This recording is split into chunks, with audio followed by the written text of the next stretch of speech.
Assalamualaikum warahmatullahi wabarakatuh. Kembali lagi bersama kami, Saksi Misteri.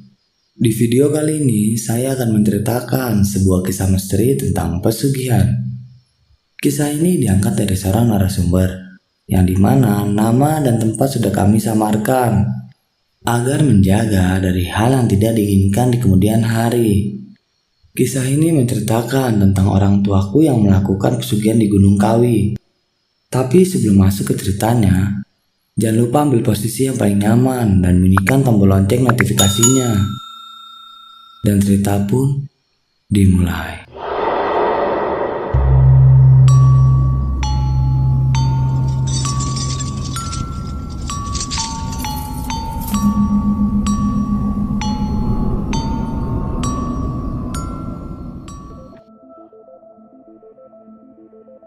Gunung Kawi adalah sebuah gunung yang terletak di daerah Jawa Timur. Gunung ini merupakan salah satu tempat favorit bagi orang-orang yang ingin meraup kekayaan dengan jalan pintas, dengan melakukan ritual tertentu. Mitos yang beredar, jika melakukan pesugihan di gunung tersebut, maka si pemuja akan mendapatkan keuntungan berupa harta yang berlimpah. Tetapi banyak orang yang tidak menyadari atau mungkin mengabaikan bahwa di balik buat gelimangnya harta itu terdapat hal yang mengerikan yang mengikuti si pemuja sampai ketika ajalnya tiba. Kisah nyata ini diangkat berdasarkan pengalaman yang dialami oleh keluarga seorang temanku yang tinggal di salah satu kota di Sulawesi Barat. Semoga kisah ini dapat diambil pelajaran dan hikmahnya. Cerita ini berawal ketika aku duduk di bangku kelas 1 SMP. Namaku Nur. Aku bungsu dari 3 bersaudara. Semua saudaraku adalah perempuan. Kakak tertuaku sudah berkeluarga, sedangkan kakak nomor 2 baru lulus SMA. Aku sendiri masih duduk di bangku SMP. Biarpun masih SMP, tetapi aku anak paling nakal. Bahkan di kampungku, aku dikenal karena kenakalanku. Rambut pendek, kaos oblong, dan celana pendek adalah styleku sehari-hari. Sementara teman mainku hampir semuanya laki-laki. Bapak dan ibuku berdagang baju di pasar. Tetapi sudah beberapa bulan ini usahanya sepi. Sampai pada saat ketika Bapak diajak Pak Joko ke Surabaya. Pak Joko ini orang Jawa yang sudah lama menetap di kampung kami. Beliau juga berdagang di pasar yang sama dengan kedua orang tuaku. Singkat cerita, Bapak pergi ke Surabaya bersama Pak Joko menggunakan kapal laut. Dan 2 minggu kemudian Bapak sudah kembali. Ada sesuatu yang menarik perhatianku dari kepulangan Bapak sore itu. Sebuah koper besar, tetapi Bapak berpesan tidak boleh dibuka kecuali oleh Bapak dan Ibu.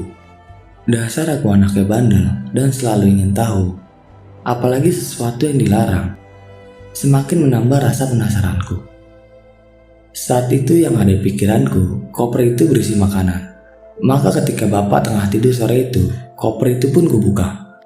Ternyata isi koper itu hanyalah dupa yang dibungkus kain merah dengan tulisan Cina yang aku tidak tahu artinya.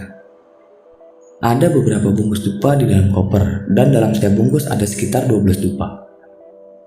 Ketika itu aku tidak tahu benda apa itu. Pikirku itu adalah kembang api. Tanpa merasa bersalah, ku ambil 1 batang dupa itu. Kubawa ke dapur dan kunyalakan dengan korek. Aku heran, berkali-kali kunyalakan, tetapi kenapa kembang apinya tetap tidak menyala. Hanya asap putih yang keluar, dan menyebarkan aroma aneh yang asing bagiku. Tiba-tiba aku dikagetkan oleh teriakan Bapak keluar dari kamar. Pasti gara-gara aroma wangi itu yang membuat Bapak terbangun. "Siapa ini yang bongkar-bongkar koper Bapak?" sahut Bapak. Kakakku yang saat itu lewat di depan Bapak menjadi sasarannya. "Rita, kamu yang membongkar koper Bapak." "Bukan aku, Pak," jawab kakakku. "Pasti si Nur itu, siapa lagi?" "Anak kurang ajar." Bapakku terdengar sangat marah. "Kamu itu Nur, masih saja tidak berubah." Melihat gelagat bapakku yang sangat marah, aku kabur ke rumah tante yang rumahnya tidak jauh dari rumahku. Malam itu aku tidak berani pulang dan tidur di rumah tante. 2 hari kemudian, kulihat ada 1 ikat dupa digantung oleh Bapak di atas pintu rumah. Aku heran, Dan seperti biasanya, aku selalu ingin tahu. Dan banyak tanya apa maksud dupa digantung di atas pintu. Tetapi lagi-lagi bapak tidak mau menjawab.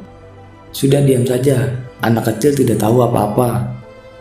3 bulan kemudian, bapak memutuskan untuk pindah ke kota lain dan memulai usaha baru di sana. Sepeda motor satu-satunya, beserta semua emas perhiasan ibu dijual sebagai modal untuk membuka usaha baru. Saat itu hanya bapak dan ibu yang berangkat duluan menggunakan bis, karena aku sebentar lagi mau kenaikan kelas, dan kakakku akan masuk kuliah di Makassar. Di tengah perjalanan, ada kejadian tragis yang hampir merenggut nyawa kedua orang tuaku. Bus yang ditumpanginya kecelakaan masuk ke dalam jurang. Alhamdulillah orang tuaku selamat dari kecelakaan itu.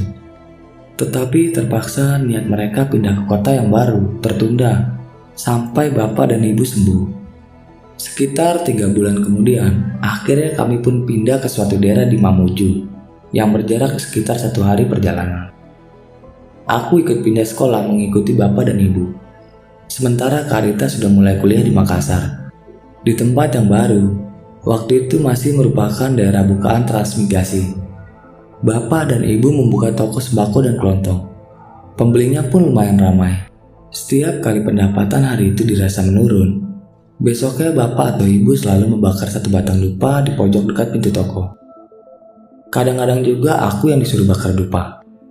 Pada suatu malam, aku bermimpi. Saat itu aku ingat malam bulan purnama. Anehnya aku bermimpi kejatuhan bulan purnama. Bulannya sangat besar dan berwarna merah. Jatuh di balik punggungku dan kutangkap dengan kedua tanganku. Kemudian bulan itu kuberikan pada ibu dan bapak. Saat kuceritakan mimpi itu pada ibu dan bapak, wajah mereka tampak berseri. Kemudian ibu berkata padaku, "Kamu jangan ceritakan mimpimu itu pada siapapun ya. Mudah-mudahan itu tanda kita akan mendapat rezeki." Aku tidak paham apa yang ibu katakan padaku. Tetapi faktanya, sejak mimpi itu, memang toko kami semakin ramai dan berkembang pesat. Sampai akhirnya bapak membeli lahan baru yang lebih luas dan dibangun gedung 2 lantai yang cukup megah. Di sebelah gedungnya masih ada lahan kosong yang juga milik bapak, yang luasnya hampir seluas gedung 2 lantai itu. Lantai satunya terbagi menjadi 6 petak, yang masing-masing petak memiliki ukuran yang cukup luas. Semua petak digunakan sebagai tempat usaha. Tetapi orang tuaku sudah tidak membuka toko sembako dan kelontong lagi. Alasannya karena saat itu sudah banyak yang ikut membuka usaha toko kelontong. Sekarang bapak membuka usaha bengkel dan toko onderdil motor yang menempati 2 petak paling ujung. Kemudian 2 petak usaha rumah makan dan 2 petak sisanya untuk penginapan. Sementara itu di lantai 2 digunakan sebagai tempat tinggalku. Sejak kepergian bapak ke Surabaya waktu itu, setiap 6 bulan sekali bapak ditemani ibu selalu kembali ke Surabaya. Saat itu aku masih SMP, tidak tahu apa tujuan orang tuaku yang selalu rutin pergi Surabaya 6 bulan sekali. Tetapi bukan aku namanya kalau tidak bawel dan selalu ingin tahu maksud kepergian ibu dan bapakku ke Surabaya. Aku pun sering merengek ingin ikut diajak, ingin merasakan naik kapal laut dan pesawat. Tetapi ibu selalu punya alasan untuk menjawab, "Nanti pada saatnya ibu ajak kamu, tapi tidak sekarang ya nak." Setiap pulang dari Surabaya, bisnis bapak dan ibu semakin melesat, selalu ramai oleh pengunjung. Jika pengunjung dan pembeli berkurang atau pendapatan menurun, maka besoknya pasti bapak atau ibu atau kadang aku yang disuruh akan membakar 1 batang dupa yang diletakkan di sudut samping pintu. Maka hari itu biasanya pengunjung dan pembeli pun akan penuh dan ramai kembali. Pokoknya jika pengunjung berkurang, bakar saja dupanya. Itu yang selalu dikatakan bapak jika aku banyak bertanya dan selalu ingin tahu alasan membakar dupa. Terus terang kadang-kadang aku merasa heran kenapa uang ibu dan bapak sangat banyak, seakan tidak ada habisnya.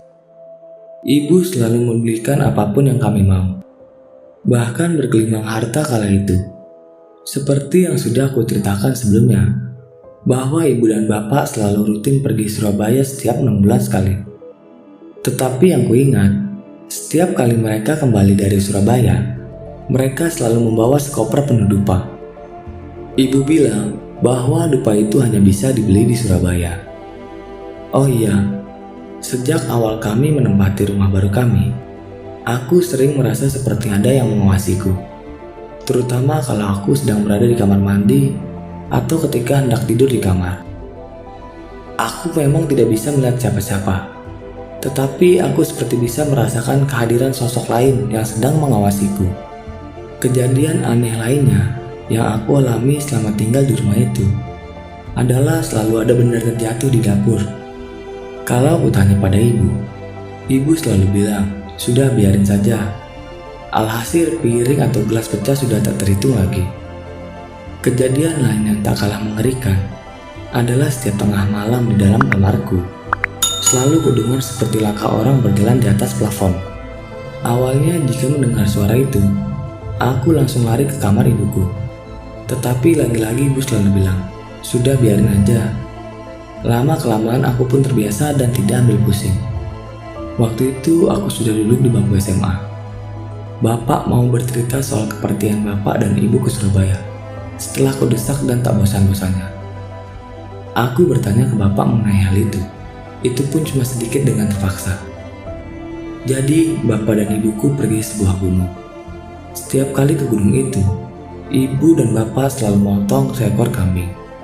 Dan sudah ada orang di sana yang mengurus semuanya. Daging kambing yang telah terhidang, kemudian disantap bertiga bersama juru kunci di sana. Dan sisanya disedekahkan untuk orang-orang yang ada di sana. Di gunung itu juga banyak orang-orang seperti bapakku. Mereka ada yang memotong kerbau, kambing, ada pula yang memotong ayam. Untuk apa bapak potong kambing di sana? Tanyaku penasaran. Tetapi bapak malah menghindar. Sudah, kamu itu mau tahu urusan orang tua saja. Kalau sudah begitu, bapak tidak bakalan melanjutkan ceritanya. 10 tahun berlalu, aku sudah menikah dan memiliki 2 orang anak. Anak pertama sudah kelas 2 SD. Dan anak yang kedua selisih 3 tahun dari abangnya. Kami tinggal di rumah itu bersama ibu dan bapak.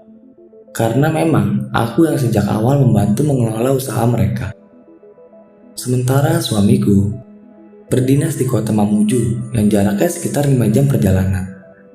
Pada hari itu suamiku mengantar bapak dan ibu pergi untuk suatu keperluan ke Palu.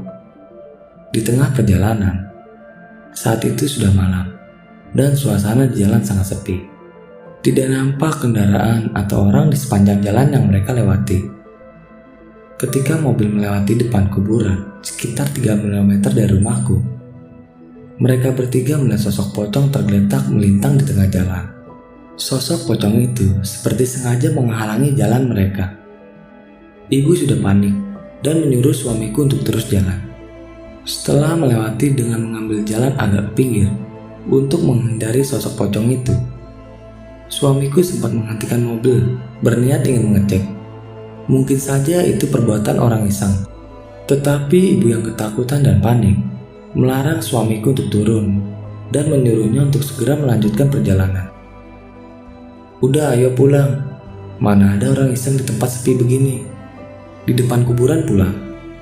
Setelah kejadian itu, beberapa bulan kemudian, mulai terjadi penurunan omset dari ketiga usaha yang dijalankan oleh orang tuaku. Pengunjung dan pembeli menurun drastis. Dupa yang kami bakar setiap hari tak mampu lagi mengembalikan keadaan seperti dulu. Dan dibarengi dengan ibu yang terkena penyakit stroke yang harus dirawat di rumah sakit selama 10 hari. Sejak saat itu, bapak dan ibu sudah tidak pernah ke Surabaya lagi. Karena kondisi ibu yang sudah tidak memungkinkan untuk berpergian jauh. Setiap hari ibu hanya duduk saja di kursi, seharian diam tanpa melakukan apapun. Sungguh hatiku sedih melihat kondisi ibu seperti itu. Berbulan-bulan kondisi ibu tidak ada perubahan, bahkan semakin memburuk. Ada bau tidak sedap yang keluar dari mulut ibu. Demikian juga dengan aroma tubuhnya. Sementara itu hasil yang didapat dari usaha yang semakin sepi tidak cukup untuk biaya hidup. Oleh karena itu, aku dan suamiku lah yang banyak menyokong semua kebutuhan ibu dan bapakku saat ini. Karena kondisi ibuku yang semakin parah. Hari itu bapak mendatangiku dan menceritakan semuanya padaku. Dari cerita bapak itulah aku baru sadar bahwa selama ini orang tuaku melakukan ritual pesugihan di Gunung Kawi. Tetapi yang membuat aku lebih terkejut, bapak menawariku untuk melanjutkan ritual pesugihan karena ibu sudah tidak mampu melakukannya. Kata bapak, selama ini ibu yang lebih dominan dalam melakukan ritual. Bapak hanya mendampingi, sehingga bapak tidak bisa menggantikan posisi ibu. Menurut juru kunci yang selalu mendampingi ritual, yang bisa menggantikan posisi ibu hanyalah darah dagingnya dan harus anak kandungnya. Bapak hanya mau kalau aku yang menggantikan ibu. Bagaimana dengan Karita, sautku? Sejak awal ibu dan bapak tidak pernah melibatkan kakakku dalam semua urusan bisnis. Kata mereka, kakakku itu bisa bikin usaha merugi. Entah aku tidak tahu apa maksudnya. Sebaliknya, bapak dan ibu selalu menganggap bahwa aku bisa membawa keberuntungan bagi kemajuan bisnis mereka. Sekarang aku baru sadar, kenapa dulu selalu aku yang disuruh bapak dan ibu untuk membuka toko pada pagi hari dan menutup toko malam harinya. Demikian juga untuk menghitung pemasukan setiap harinya. Bahkan membakar dupa, aku pula yang disuruh. Bagaimana Nur, kamu bersedia? Aku pun terdiam. Aku tidak bisa memutuskan sendiri perkara yang bisa saja mempengaruhi kehidupan keluargaku. Karena itu aku harus melibatkan suamiku. Aku harus ngomong dulu sama suamiku, Pak. Meski sangat berharap, Bapak tetap menghormati keputusanku. Jujur, saat itu aku sempat tergoda dengan tawaran Bapak untuk melanjutkan ritual pesugihan ibu. Karena sejak kecil, aku sudah terbiasa dengan hidup yang serba berkecukupan. Sehingga ada rasa takut jika harus hidup berkurangan. Tetapi aku bersyukur, suamiku tegas melarangnya. Tak bisa kubayangkan seandainya saat itu aku mengikuti jalan bapakku. Entah apa yang akan menimpaku dan mungkin juga menimpa keluargaku. Sekitar 2 bulan kemudian, aku pindah ke Pekanbaru Riau, mengikuti suamiku yang dipindah tugaskan ke sana. Karena itu Karita dan keluarganya kembali lagi ke rumah bapak ibu untuk menjaga dan merawat ibu. Tetapi baru sekitar sebulan kami tinggal di Pekanbaru, tiba-tiba bapak mengabarkan bahwa kondisi ibu semakin memburuk. Ada yang aneh terjadi pada ibuku. Tidak tega pada bapak yang sampai menangis memintaku untuk datang menengok ibu. Aku pun terbang kembali seorang diri, tanpa ditemani suami dan anak-anak ke rumah bapak dan ibu di Sulawesi. Ibumu nak, ibumu. Hanya kata-kata itu yang terucap dari mulut bapak. Betapa terkejutnya aku ketika melihat kondisi ibu yang sangat memprihatinkan. Tubuh ibuku sangat kurus sekali, dengan pakaian yang sangat kumal dan kotor, serta bau busuk yang amat menyengat. Bau busuk seperti bau bangkai, dan lidah yang menjulur keluar hingga akhir hayatnya. Dan cerita pun selesai. Bagi teman-teman yang menonton video ini sampai habis, saya ucapkan terima kasih banyak. Dan nantikan video-video kami selanjutnya. Wassalam.